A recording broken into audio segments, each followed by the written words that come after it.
स्वागत है आप सभी का इंडियन न्यूज उत्तर प्रदेश उत्तराखंड में। मैं हूं आपके साथ चावनी पटनायक। बुलेटिन की शुरुआत करेंगे फटाफट अंदाज में।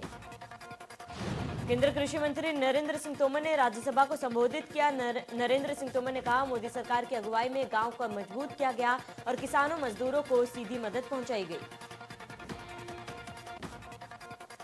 कृषि मंत्री ने कहा कि कृषि क्षेत्र में सरकार ने काम किया है और किसानों की आय दोगुना करने का लक्ष्य रखा। करीब 10 करोड़ से अधिक किसानों को 1.5 लाख करोड़ रुपए उनके खातों में भेजे गए।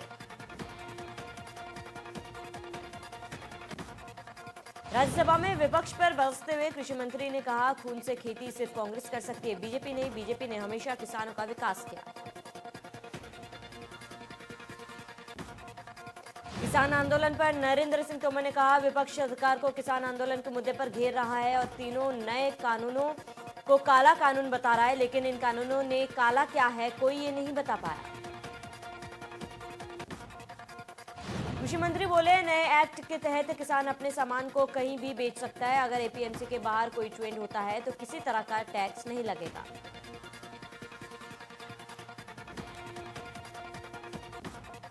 कृषि मंत्री ने कहा कि केंद्र सरकार का एक्ट राज्य सरकार के टैक्स को खत्म करता है, लेकिन राज्य सरकार का कानून टैक्स देने की बात करता है। नरेंद्र सिंह तोमर ने कहा, जो टैक्स लेना चाह रहा है आंदोलन उनके खिलाफ होना चाहिए, लेकिन यहां उल्टी गंगा बह रही है। कृषि मंत्री नरेंद्र सिंह तोमर ने कहा कि पंजाब सरकार के एक्ट के मुताबिक अगर किसान कोई गलती करता है तो किसान को सजा होगी, लेकिन केंद्र सरकार के एक्ट में ऐसी कोई बात नहीं है। पीएम किसान सम्मान निधि योजना के बजट में हुई कटौती को लेकर नरेंद्र सिंह तोमर ने कहा है कि अभी तक 10 करोड़ के आसपास किसान रजिस्टर्ड हो चुके हैं। कृषि मंत्री नरेंद्र सिंह तोमर ने कहा, मौजूदा परिस्थितियों के हिसाब से ही बजट की व्यवस्था की गई। जैसे ही रजिस्ट्रेशन बढ़ेगा तुरंत उसका बजट भी बढ़ जाएगा। कृषि मंत्री ने कहा है कि हमारी सरकार एफपीओ लाने जा रही है, यानी कि किसानों को फसलों के दाम के मामले में लाभ मिल सके। आत्मनिर्भर भारत फंड के तहत कृषि क्षेत्र के लिए 1 लाख करोड़ रुपए का फंड दिया जाएगा।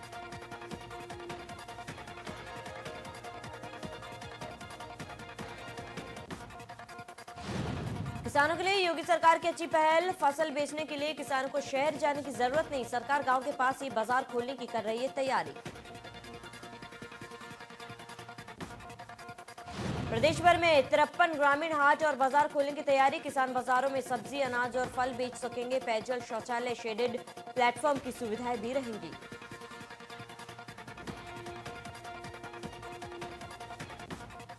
योगी सरकार किसानों की आय बढ़ाने की कवायद शुरू की है। 9 जिलों में सामान्य सुविधा केंद्र की स्थापना की जाएगी। 9 जनपदों के कृषि उत्पाद एक जिला एक उत्पाद भी योजना में शामिल। पीएम मोदी वीडियो कॉन्फ्रेंसिंग के जरिए 6 फरवरी को गुजरात के हाईकोर्ट के डायमंड जुबली समारोह को संबोधित करेंगे। उच्च न्यायालय की स्थापना के साथ 60 साल पूरे होने पर एक स्मारक डाक टिकट भी जारी करेंगे।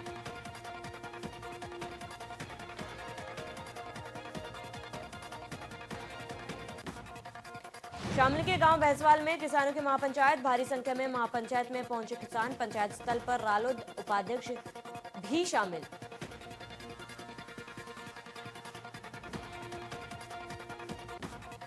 किसान आंदोलन का 72वां दिन आज 6 फरवरी के चक्का जाम को लेकर किसान संगठनों की बैठक। तैयार की जाएगी आगे की रणनीति।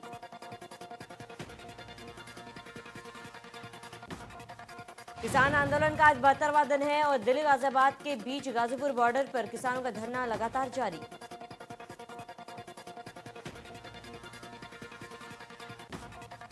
किसान आंदोलन पर बोलते हुए संजय राउत ने कहा, किसान आंदोलन को भी बदनाम करने की कोशिश या साजिश चल रही है। ये देश के प्रतिष्ठा के लिए ठीक नहीं। पंजाब सरकार ने मुख्तार अंसारी को सौंपने से किया इनकार। सुप्रीम कोर्ट में दाखिल किया हलफनामा। स्वास्थ्य कारणों का बताई वजह। यूपी सरकार की याचिका खारिज करने की मांग।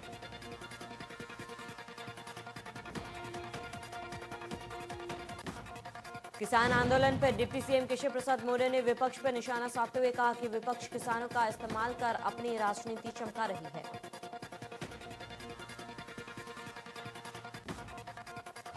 आज से दूसरे चरण का वैक्सीनेशन शुरू। लखनऊ में करीब 3000 फ्रंटलाइन वर्कर्स को लगेगी वैक्सीन। कमिश्नर और टीएम ने लगवाई कोरोना वैक्सीन। उर्सला अस्पताल में वैक्सीनेशन की शुरुआत। अमरोहा में डीएम और एसपी को लगा कोरोना का टीका। जिला अस्पताल परिसर में लगाया गया टीका। टीकाकरण को लेकर जनता को दिया जरूरी संदेश।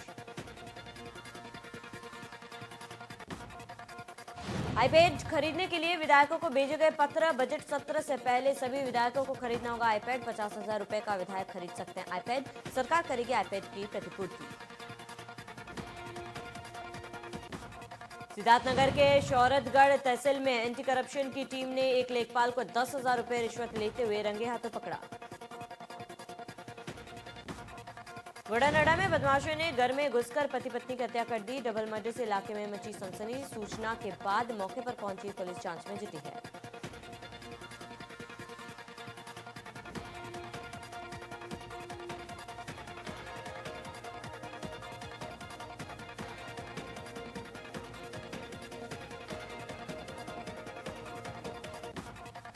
गुना में पति ने की पत्नी की हत्या। हत्या के बाद शव को किया दफन। हत्या के बाद पति ने गुमशुदगी का दर्ज कराया मुकदमा। पुलिस की पूछताछ में हत्या का हुआ खुलासा। आरोपी पति ने हत्या की बात कबूली। पुलिस ने हत्यारे पति को गिरफ्तार किया।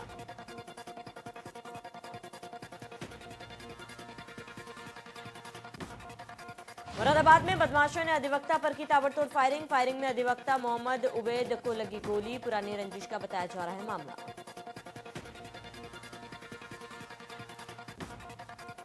ललितपुर में फिर दिखा रफ्तार का कहर। तेज रफ्तार ट्रैक्टर ट्रॉली अनियंत्रित होकर पलटी। ट्रैक्टर ट्रॉली पलटने से 2 लोगों की मौत। पुलिस ने शवों को पोस्टमार्टम के लिए भेजा।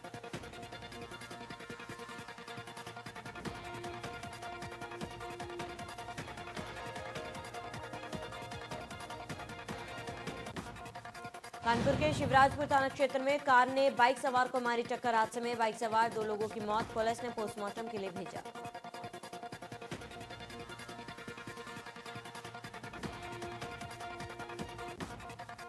हापुड़ के डहरी गांव के कब्रिस्तान में 4 कब्र क्षतिग्रस्त मिलने से इलाके में हड़कंप मच गया। कई कब्रों के मुर्दे के शव क्षतिग्रस्त पाए गए। 2 महिला के शवों से सिर भी गायब मिले।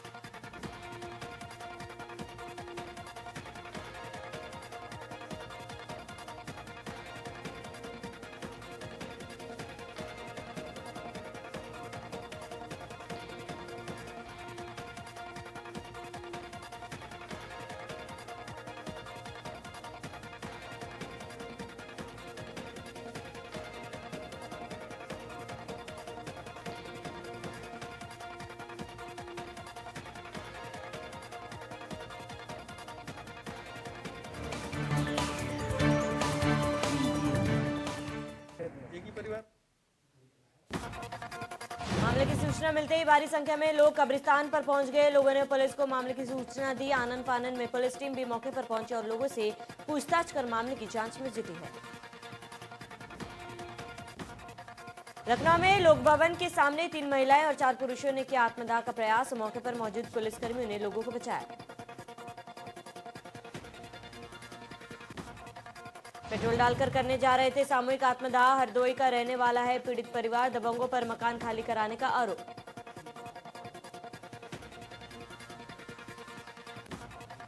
सीतापुर के सिधौली कोतवाली क्षेत्र में प्लाईवुड फैक्ट्री में लगी भीषण आग। आग लगने से फैक्ट्री में काम कर रहे 2 मजदूर झुलसे। कड़ी मशक्कत के बाद आग पर पाया काबू। मैनपुर के थाना बिचवा के जगतपुर गांव में घर में लगी भीषण आग। आग में करीब 20 बकरियों की जलकर मौत हो गई। घर में रखा सामान भी जलकर हुआ खाक।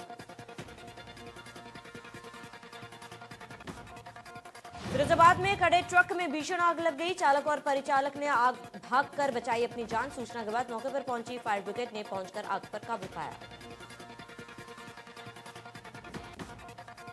बुलंदशहर के जहांगीराबाद कोतवाली क्षेत्र में सिपाही की पिटाई का वीडियो वायरल। नशे में चूर सिपाही की लोगों ने की पिटाई। जहांगीराबाद थाने में तैनात है सिपाही हवा सिंह। सिपाही की पिटाई का वीडियो वायरल होने के बाद एसएसपी ने लिया संज्ञान। वीडियो के आधार पर एसएसपी ने सिपाही को किया निलंबित। लखनऊ में एक महिला ने लालगंज पुलिस की कस्टडी में अपनी पति को बेरहमी से पीटने का आरोप लगाया है। साथ ही जान से मारने की कोशिश भी की। पुलिस ने पीड़िता के पति को अपनी कस्टडी के दौरान पति को ससुराल वालों को सौंपा, जहां उसे बेरहमी से पीटा गया। पीड़ित का कहना है कि उन्होंने इसको लेकर सीएम पोर्टल, मानवाधिकार समेत तमाम जगहों पर इसकी शिकायत की और अब तक कोई कार्रवाई नहीं हुई। सतना के बीकेटी के कटगारा गांव में आवारा पशुओं से किसान परेशान। ग्रामीणों ने आवारा पशुओं को स्कूल में बंद किया। आवारा पशु फसलों को पहुंचा रहे हैं नुकसान। ग्रामीण अधिकारियों को कई बार मामले से करा चुके हैं अवगत। सैकड़ों आवारा पशुओं को भेजा गया गौशाला।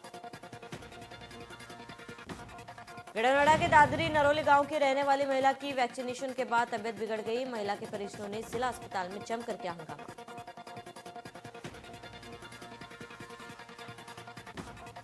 मुरादाबाद में मिशन शक्ति नारी सुरक्षा सम्मान के अंतर्गत सभी थानों में महिलाओं के लिए बनाई गई विशेष हेल्प डेस्क में महिलाओं की समस्याओं का तुरंत समाधान किया जा रहा है। मुख्यमंत्री योगी आदित्यनाथ के इस कदम की महिलाओं ने सराहना की। महिला पुलिसकर्मी तत्परता दिखाते हुए तुरंत ही समस्या का समाधान कराया।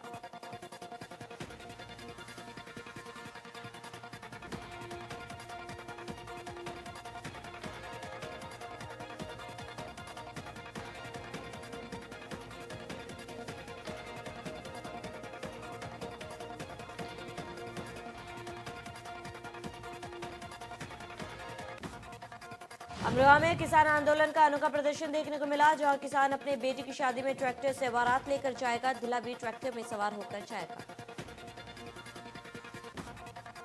किसान अपने बेटे की शादी के लिए करीब 2000 कार्ड छपवाए। कार्ड पर नो फार्मर नो फूड का स्लोगन छपवाया। किसान के बेटे की शादी 7 फरवरी को होगी। दूल्हा हरमिंदर सिंह अपनी नई नवेली दुल्हन को ट्रैक्टर पर लेकर आएगा। इतना ही नहीं, जिस ट्रैक्टर पर दुल्हन सवार होकर अपने ससुराल पहुंचेगी, उस कार्ड पर भी ट्रैक्टर का फोटो छपवाया जाएगा। वाराणसी में सपा नेताओं का किसान आंदोलन के समर्थन में अनोखा प्रदर्शन। सपा नेताओं ने अपने घर के बाहर की केलाबंदी। बीजेपी नेताओं की नो एंट्री का लगाया बोर्ड। घर के बाहर नुकीले कील लगाकर जताया विरोध।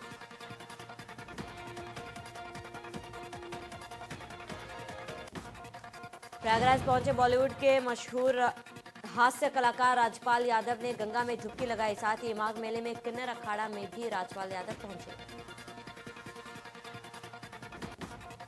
हनुमान मंदिर और वेणी माधव मंदिर पहुंचकर दर्शन किए। राजपाल ने मीडिया से बात करते हुए कहा कि माघ मेला 2021 का आयोजन कोविड-19 के बीच हुआ, यह काबिले तारीफ है।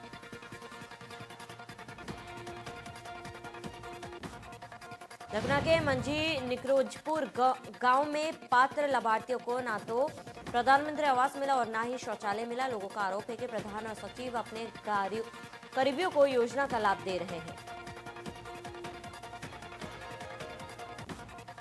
दिल्ली में 9वीं और 11वीं की स्कूल आज से खोले जाएंगे। कोरोना गाइडलाइन का किया जा रहा है पालन। मास्क पहनकर पहुंचे छात्र।